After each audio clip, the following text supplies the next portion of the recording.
Assemblyman Zorisha Hackett, Secretary of the Division of Education, Research and Technology, addressed the challenges encountered by the division during the reopening of schools for the new academic year.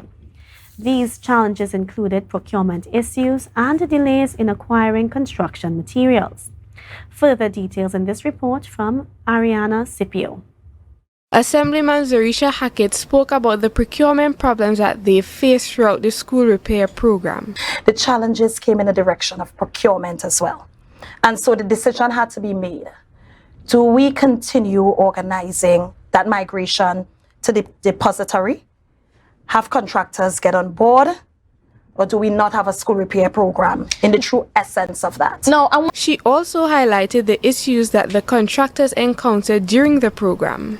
With this new OPR, we have a challenge where contractors in getting their paperwork done, we're just not getting that number of persons to be able to come into the tendering process. The topic of transportation of materials between the islands was brought up as one of the many challenges faced. But more than that, Candice, we have had some challenges as well with transportation of material between Trinidad and Tobago. And that has been another issue. I didn't highlight it because I felt as if, listen, all the issues we have surrounding us in this space and the negatives, we know what happens. We know what happened with transportation over this period. Plans were also shared on how schools would be maintained during the term. Electrical, plumbing, general security of the compounds, and so on.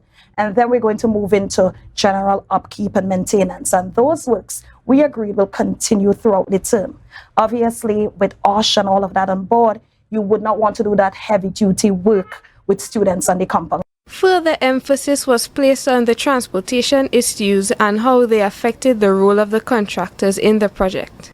And I brought the transportation issue into the challenge. So once we got those contractors on board and legally completed the process, then they started. And then you had the issues, Cabo Star down, getting the material up, and then because we had a limited number of contractors this year, because they're still not on board, you have one contractor on 3 or 4 different schools. She spoke about the role of handymen and ways in which they can be more active in schools in repairing the issues present on school compounds. But what it also speaks to is the role of a handyman on a school compound.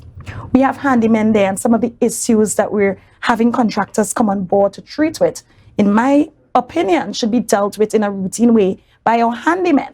And that's a conversation we need to have with the union. That's a conversation we need to have with the daily paid cadre and that support system around them, and get into that whole idea of productivity. Assemblyman Zorisha Hackett spoke about the fencing issue at Scarborough Secondary, along with information about a meeting that was supposed to be held with the principal and the PT of the school. The principal tried to communicate with them in that meeting, and I guess it was too late for them to come to the meeting. We spoke, PTA president and myself, Scarborough Secondary School's PTA president and myself spoke at length.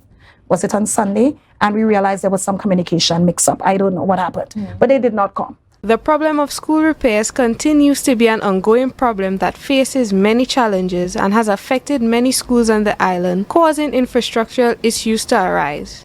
Arianna Scipio, Tobago Updates Television News.